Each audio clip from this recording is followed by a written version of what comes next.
This is Where We Live on Connecticut Public Radio. I'm Lucy Nalpathanchel, broadcasting remotely. Who are essential workers? The federal government defines them as public-facing workers who deliver essential services. The Economic Policy Institute says there are roughly 55 million of them in the U.S. today. They're the grocery store workers, the bus drivers, the delivery people, the maintenance workers, and the home health aides. Today, Where We Live, we continue our series focused on the future of work. Coming up, there's no question while many Americans worked from home in the pandemic, essential workers risk their health by continuing to do their jobs away from home. Will companies bolster these workers' benefits like permanent hazard pay or better health insurance coverage after the pandemic? We'll also talk about trauma essential workers have experienced during this public health crisis. And we want to hear from you. Are you considered an essential worker? What has life been like for you over the last 3 months? And how do you want your boss or manager to respond to your needs and the needs of your coworkers? You can join our conversation, 888-720-9677. That's 888-720-WNPR. Or find us on Facebook and Twitter at Where We Live. Now, we understand essential workers are probably at work right now, but if someone in your family is an essential worker and you want to chime in about what you and they have experienced during this pandemic, you can also join us again, 888-720-9677, and find us on Facebook and Twitter at Where We Live. I want to bring into our conversation now by phone Ace Ricker, who's a front-end supervisor at Stop and Shop in West Hartford. Ace, welcome to the show. Thank you. So tell me how long you've worked at Stop and Shop, and before the pandemic, how would you describe your work environment? I worked for Stop and Shop throughout Connecticut for the last 11 years, and my experience prior to the pandemic has definitely been very different in many ways in just how we work with different customers as well as with each other, and understanding that the longer the pandemic goes, the more empathy we have to add into the work environment. We all remember when the state shut down in mid-March. What do you remember about preparing for the pandemic and also supervising your employees? Preparing was definitely something. Not having this occur before wasn't something we could entirely grasp until we were actually fully in it with the customers. And the best thing we could do, I remember 2 days in a row, on hands and knees in our stores. I was in the West Hartford store laying down arrows for specific directions and lanes, and just remembering that all the stuff we were doing, even though it was very scary that all this had to occur to bring safety, it was something that we wanted to make sure that we did and were proactive when we first started. Was there ever a time where you were fearful of going into work, Ace? Yeah, I think that fear hasn't gone away.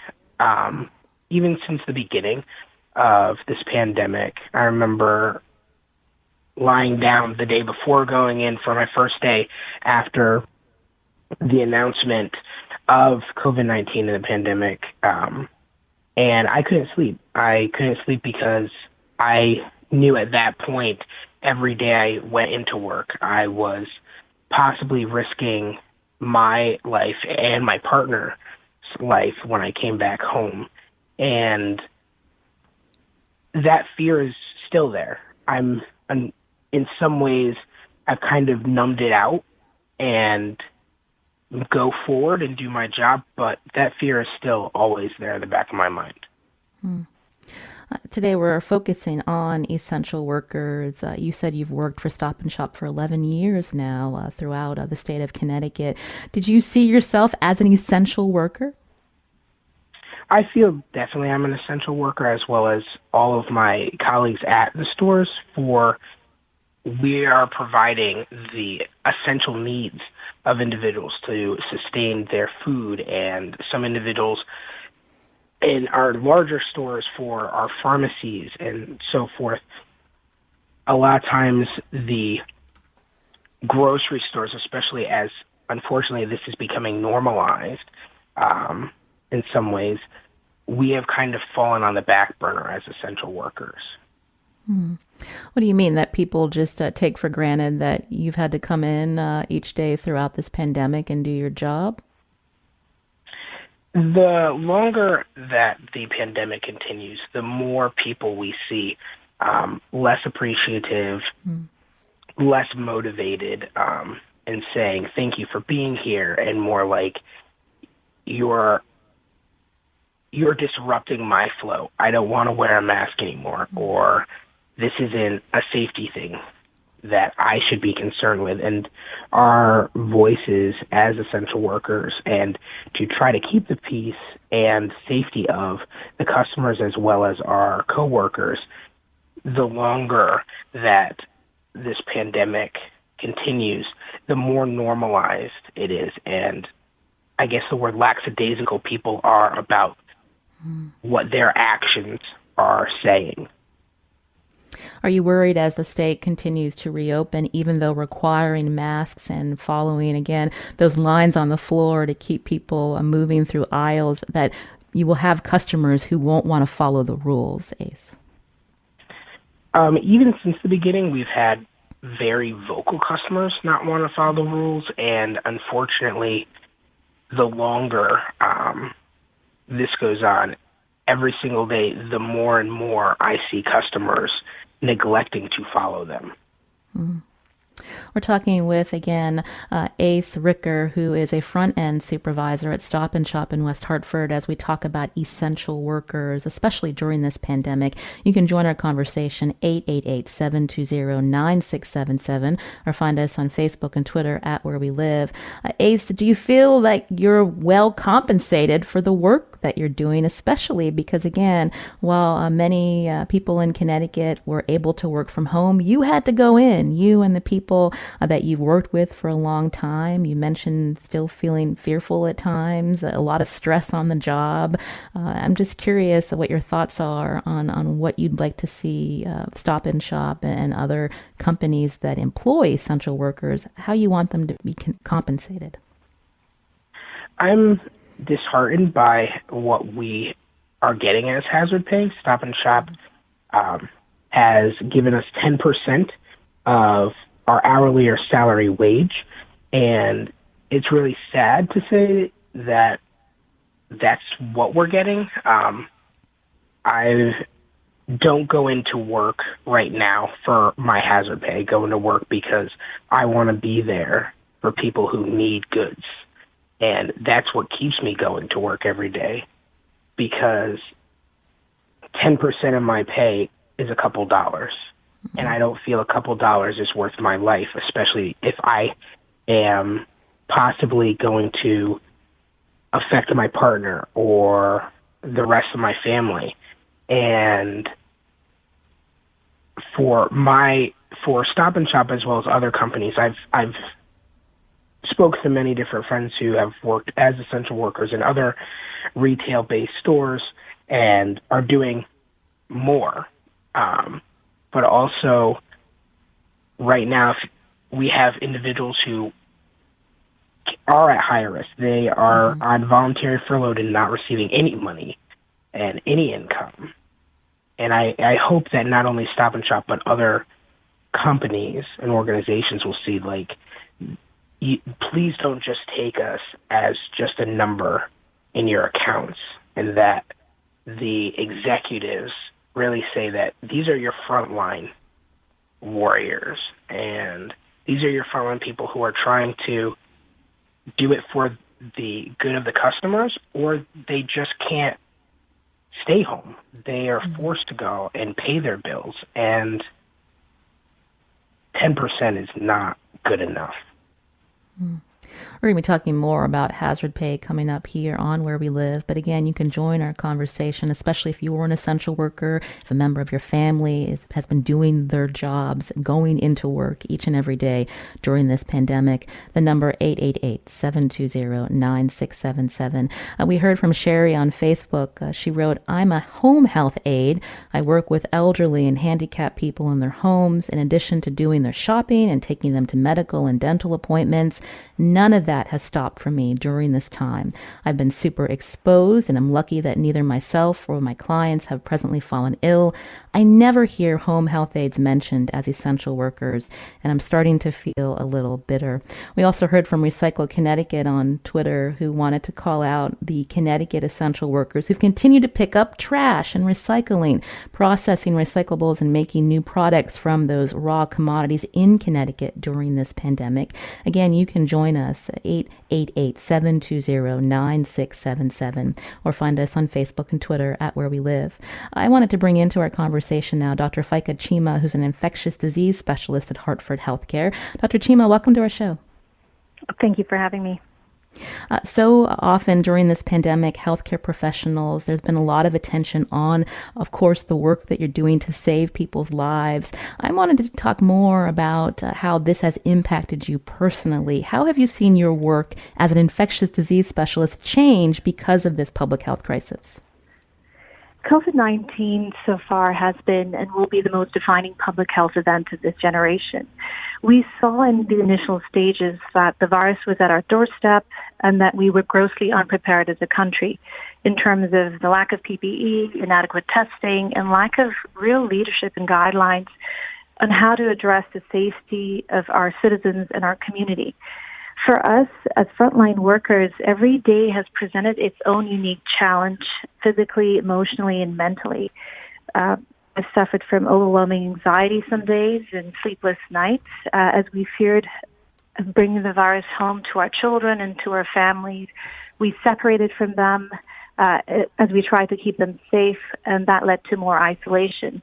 As a physician myself, and speaking on behalf of everybody else as clinicians, it was a humbling experience as we learned that there was so much we did not know about this virus, and there was not a whole lot we could offer our patients in terms of treatment options. In addition, as the visitor policy changed and the hospitals closed down to visitors, we found ourselves in a new position providing the support system to our patients. We found that the patients were lonely, afraid, and isolated, and we knew we had to step into our role as not only as their advocate, but also as their family members. We told them that we were there with them, by their side. They were not alone. They were loved. We held their hand through every procedure, and we helped communicate with their families through FaceTime and through Skype. Dr. Chima, I'm wondering, as you've described all of that for us, personally, how did that impact you and your family? There were many days I felt overwhelmed. I believe in having really open conversations with my children. I communicated with them that if I did get sick, I would have to stay away from them, and that we would have to just stay strong through that moment and stay together as a family. The times that I felt overwhelmed and weak, I gave myself some grace and exercised some self-compassion and leaned into the love and support of my family and my close friends, and just, kept moving forward one day at a time.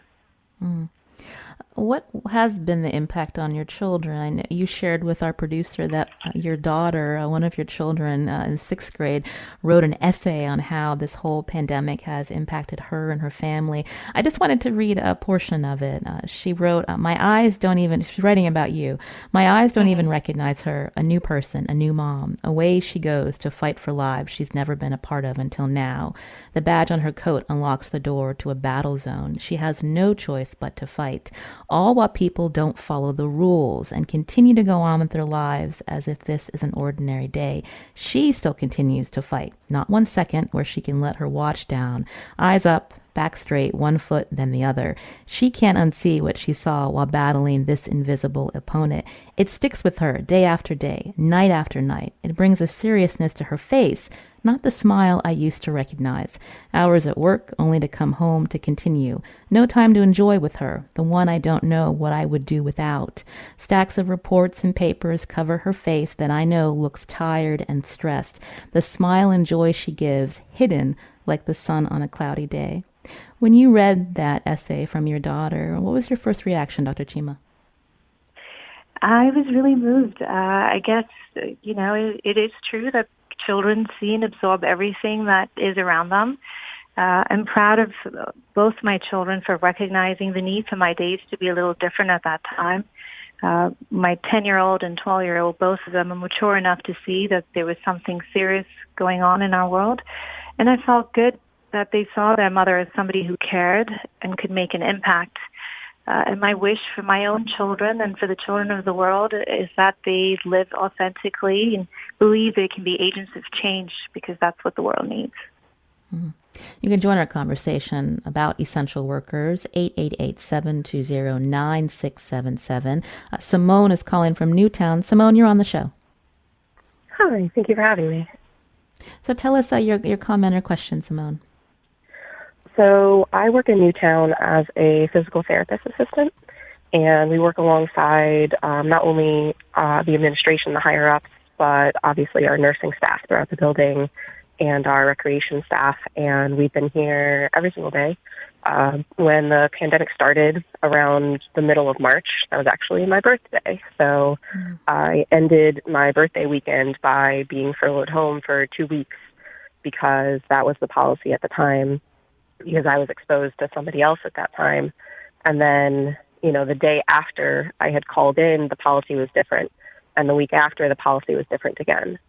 So I know throughout Facebook and Instagram and everything I'm hearing on the radio, I hear a lot of nurses and doctors and frontline workers. And I know that for all of us and our rehab team here, we don't really hear a lot about rehab.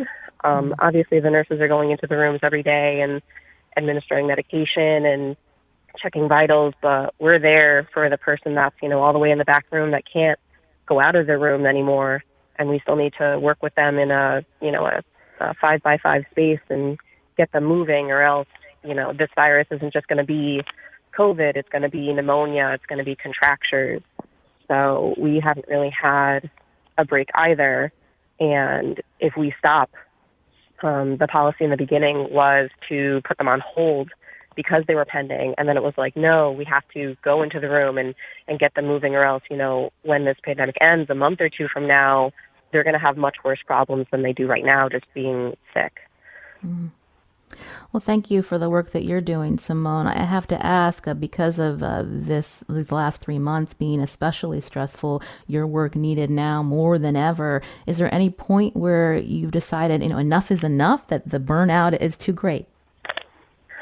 I did have a day that was pretty bad, but I knew even after going home and crying and talking to other people of mine, it was stress because of everything going on, but it was never stress because I didn't like my job anymore. I love what I do. I love coming here every day. I love my patients. I think the burnout is going to happen regardless, but I know, at least for myself and our rehab team, it's not for the pay. It's not for recognition. We really love what we do, and that's why we come in every day, because even if, it's nurses and doctors and supermarket workers and everything, and we're like, we are here too. I think we all are going to have our burnout regardless. And if we don't have our burnout, I think we're not caring at that point, because the burnout comes from really giving yourself 110% every day. And we're a pretty close-knit team here. So when one person is stressed or falling down, we always kind of pick up, like, we'll take a patient off your schedule. I'll come in a little earlier and help you with this paperwork tomorrow. So at least in my building, and even amongst the nursing staff and the recreation team, we are really supportive for each other, and the burnout's going to happen regardless. Yeah. Well, Simone, we appreciate you calling in to remind us there are many essential workers that people are relying on during this pandemic, and we appreciate the work that you and your colleagues are doing. I wanted to go back to our guests on the phone. Let me start with you, Ace Richter, again, a front-end supervisor at Stop and Shop. Is there any point during these last 3 months where you've decided, enough's enough, this job may not be for me moving forward, or are you still committed to the work that you've been doing? I had to take a little me time a couple weeks ago, because I found that not only my location, but Stop and Shop in general, unfortunately, I didn't feel was being as proactive as they could be, and I needed to take a step back because by that point, I really saw a change. People were getting very frustrated that the state wasn't opening, and we started to become the punching bag. And being the punching bag isn't fun in general in retail, but being the punching bag during a pandemic and horrible things like because someone can't get more than a limited amount of a product because we have restrictions to tell our associates to get COVID and die and horrible things like that. Sometimes the voices that say we appreciate you sometimes aren't enough at that point. And I've thought about it a lot lately because I go into work for the people and to be there for the people, and not that 10%, but now the people are not all people, but some people are now throwing it back in my face. Well, Ace, we hope that you are able to stay safe in the work that you're doing at Stop and Shop in West Hartford.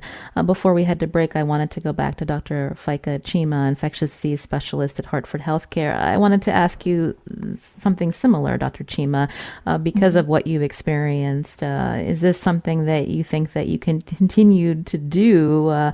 Obviously, you took an oath when you became a doctor to take care of people. But at some point, when you think about work-life balance and the impact on your family, is there any moment where you think that maybe this job is too much at times?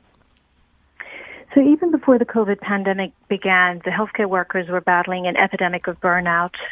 Multiple publications have reported the burnout rates to be as high as 35 to 45%, especially amongst physicians. With this pandemic, all the frontline workers, not just the healthcare providers, were taking on an added risk in order to do their job and show up every day. There are many of us who felt frustrated and disappointed with how things in healthcare have evolved. Many of us have said that when this is over, they will be done for good. Personally, I feel for me, medicine is where my passion meets purpose. I know I've been put on this earth to do my best work and create something incredible. Regardless, I am human. There are times I feel when my soul is overwhelmed by the crushing grief that I sometimes have to carry every day. But the world needs all of us to come together because in healthcare, there's so many things that we need to fix and do better. The inequities that we're seeing and the structural racism that has infiltrated every aspect of life also impacts public health. And we've seen in this pandemic that our African American and Hispanic brothers and sisters are negatively impacted, have limited access to health, and have a shorter lifespan. So we need to stand together with everybody in our community. We need to vow as a scientific community and as healthcare providers to respect the fundamental rights of every individual, to embrace diversity, and to promise and make a promise that we will advance science that makes health equity for all. Dr. Faika Chima, again, is an infectious disease specialist at Hartford Healthcare. Dr. Chima, we thank you for calling in today here on Where We Live. Thank you so much. Also with us, Ace Ricker, front-end supervisor at the Stop and Shop in West Hartford. Ace, we thank you as well. Thank you for having me. This is Where We Live on Connecticut Public Radio. I'm Lucy Nalpathanchel. Are you an essential worker? We want to hear from you about how the last 3 months have affected you. You can join the conversation, 888-720-9677. You can find us on Facebook and Twitter at Where We Live. Coming up, we're going to talk more about the anxiety and stress essential workers are under. And then coming up later, we'll be talking about hazard pay. Should it be permanent? How should companies compensate their essential workers even after this pandemic is over? That's all coming up on Where We Live.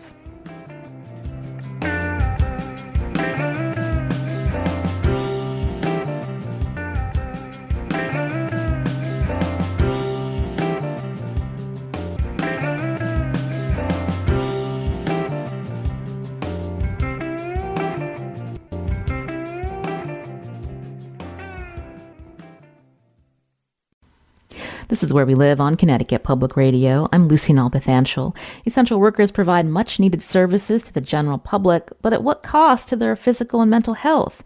Are you or someone in your family an essential worker? Are you feeling burnt out over the last 3 months? Who did you turn to for help? You can join our conversation, 888-720-9677. That's 888-720-WNPR. You can also find us on Facebook and Twitter at Where We Live.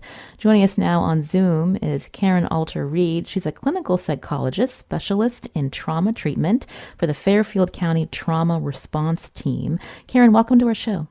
Thank you so much, Lucy. We were able to hear from several essential workers in our state. When you hear them talking and describing their experiences, what's your reaction? My reaction is that I'm hearing descriptions both of acute trauma and stress in terms of the too much, too fast, too soon, which results in startle responses, irritability, anxiety, sleeplessness, as well as the longer-term impact of accumulated trauma and stress, which is that there's a disconnection because of such high stress. There's disconnection from our social engagement system that leads to more isolation, feelings of powerlessness, so that we're dealing a lot with different types of traumatic and stress responses, all very understandable, normal reactions to abnormal situations. Through your practice and your colleagues, who have you been hearing from over the last few months, especially when we talk about burnout among essential workers, and not just healthcare workers, but other fields? We heard again from a physical therapist who's a healthcare specialist, but also when you think about people are doing their jobs each and every day that we may overlook in our everyday. Right. So we're a nonprofit organization, and our mission has been to serve first responders and their families, frontline workers, healthcare professionals with pro bono sessions. Those who have been seeking our treatment thus far have been EMTs, firefighters, nurses, respiratory therapists, residents. So folks who are working in hospitals and other traditional first responder situations. All of our patients, we're all, clinical therapists, so we're also working at the same time as we're doing this work with our everyday patients, and many of them are essential workers, and so we're getting to see what they're confronting as well, and especially now at the intersection of both the pandemic and racial strife and the revealing and uncovering of systemic racism, which is impacting all. Tell me more about the kinds of stressors that these workers are under, even before the pandemic, and how that has changed, Karen. Yeah, well, what we see as us normal humans, set apart from first responders, is that first responders, their whole headset, and this includes, physicians, nurses, healthcare workers, their headset is to rescue and to save lives. And pre-pandemic, we worked with firefighters, for example, in the Christmas Day fire here in Stamford, Connecticut. And what's the most distressing and devastating for first responders is often when you get to a scene and you can recover. You can't rescue lives. The people are dead at the scene already. And I think that is what's facing a lot of the healthcare professionals now, is that they're also very similar in that their professional duty that they take very seriously is to save lives. And with the amounts of deaths that they've seen, it could be very, very overwhelming and go against the zeitgeist of, who you are, who you're meant to be. And it affects one's identity very much so. Before the pandemic, you asked, burnout with insurance companies and a lot of things getting in the way of medical professionals being able to do their jobs. And sometimes you see that at first responder organizations as well, feelings of betrayal trauma and not being supported to the extent that they need to do their jobs properly. When you say not being supported into this, to what they need, I'm curious what more they would like to see from their employer. Would it be just acknowledging how they're feeling, being more direct with sharing resources like your practice to help them? And how does this impact their families as well, Karen? Okay, so in terms of the first question, and can you repeat it again, actually? Because there was I'm just curious I'm sorry, when we talk about the support that they need, what would they like to see from their employers? Yes, okay. So usually it's our human nature to look to leadership to give not only emotional support. You're doing a great job. We understand these are very unusual circumstances and we're here for you. What do you need? We'll give it to you. What happens in situations, crises, disasters, situations where there's very high stress, the leaders themselves often feel very helpless and aren't given what they need.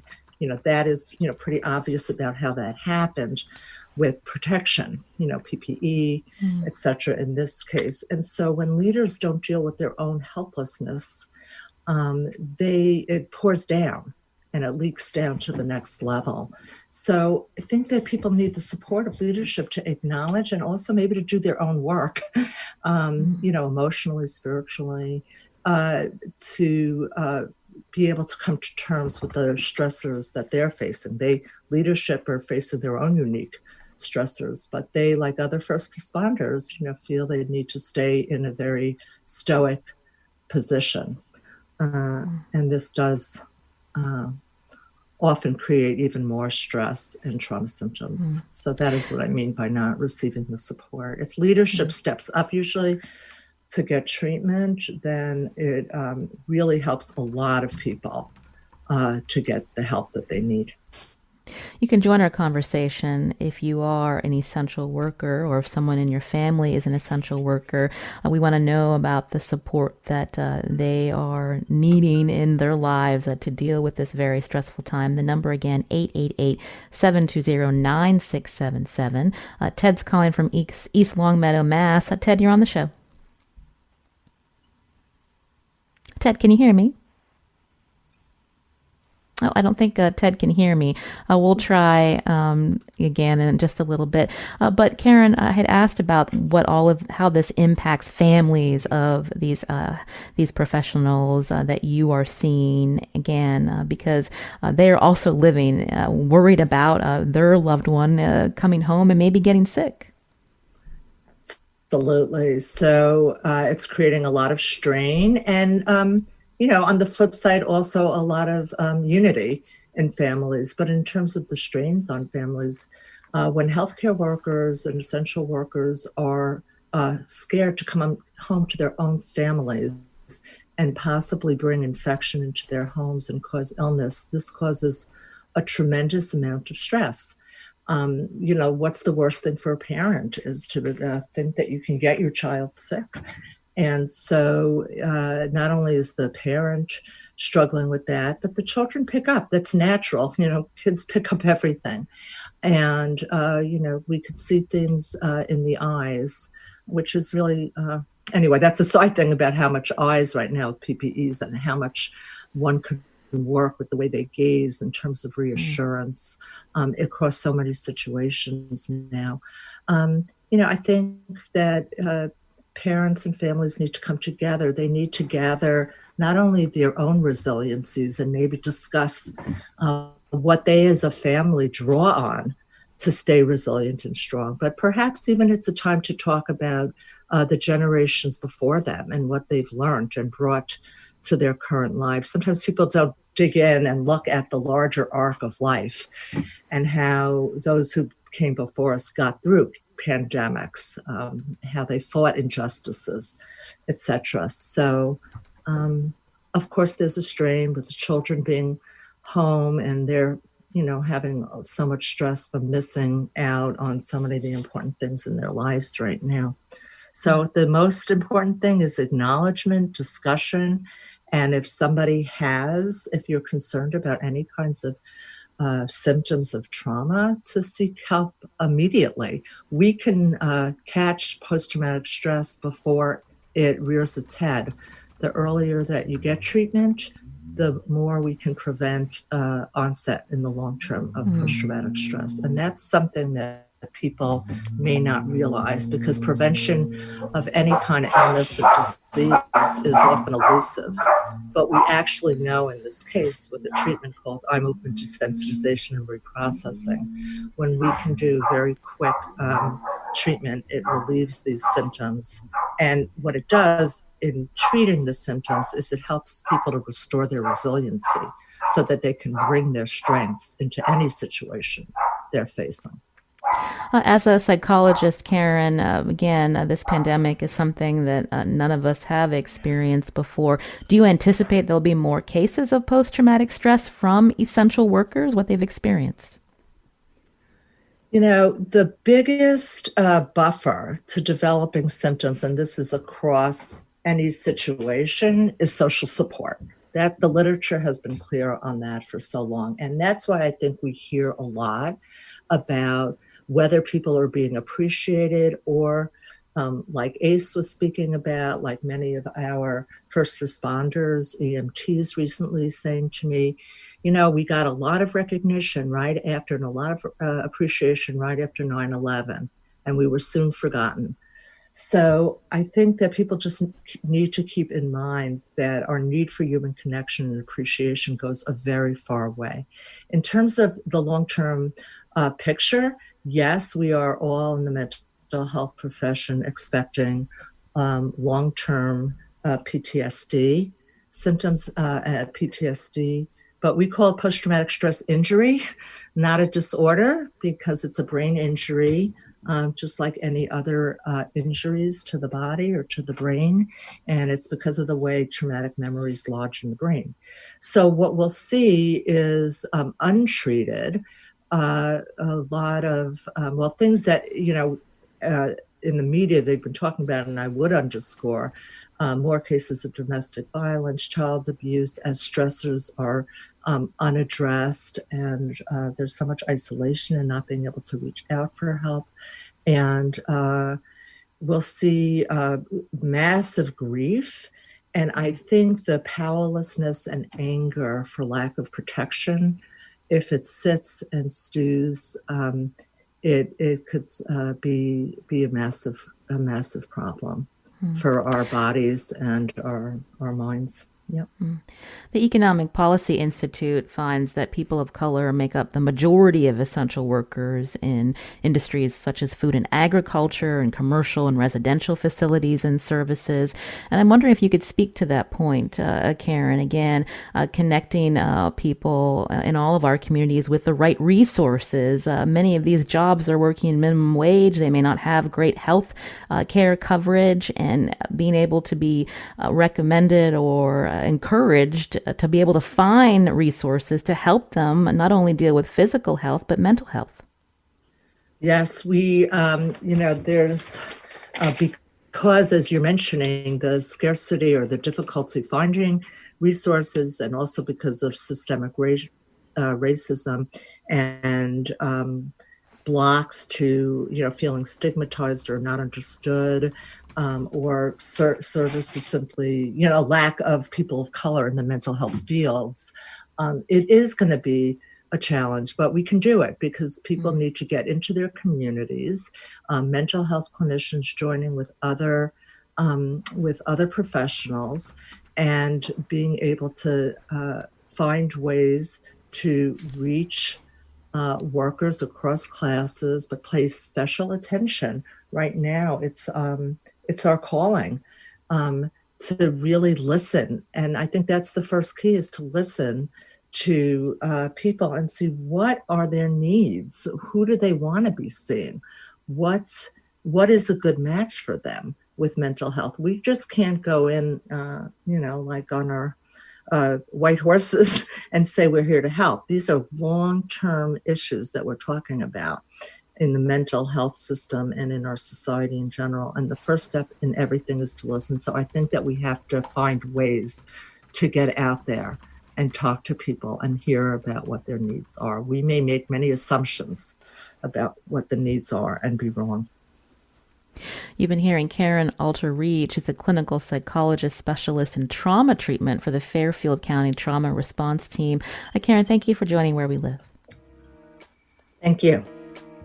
I'm Lucy Nalpathanchel. How should companies consider compensating essential workers beyond this pandemic? Will hazard pay likely continue? We're going to talk to an economist after the break. You can join us too, 888-720-9677, or find us on Facebook and Twitter at Where We Live.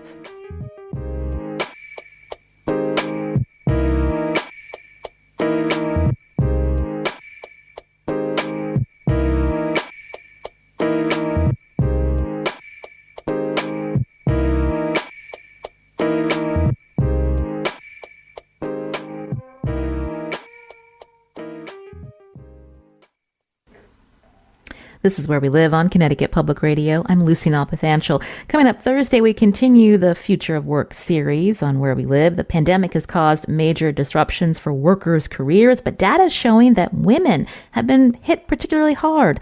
On the next Where We Live, we consider gender equality in the workplace. We talk about which partner takes on more childcare responsibilities while working from home, to the gender of workers who hold the majority of frontline essential jobs. We want to hear from you. That conversation on Thursday.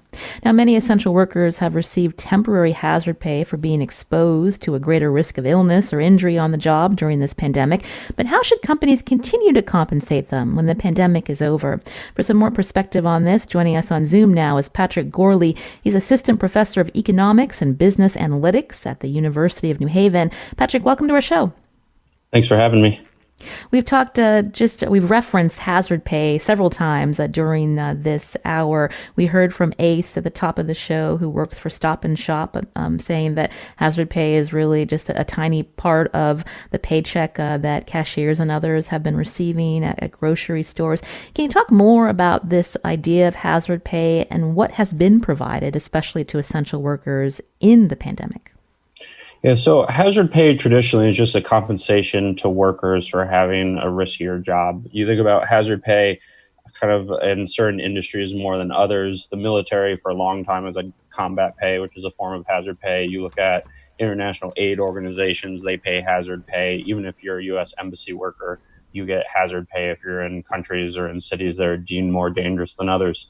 This is really the first time that we've seen it go large scale hazard pay that is into industries that you usually don't think about. I never would have guessed that, a Stop and Shop employee would get hazard pay, but we are seeing that for the first time to try and compensate them for that additional risk. When we think about hazard pay, we're hearing even large companies like Target and Starbucks providing their frontline workers hazard pay. But is that starting to wind down? What does the future hold in terms of employers continuing to give this benefit? I don't think it's going to be permanent, just because, especially now, unemployment is much higher than before. And so, especially in retail, the profit margins companies have aren't that large.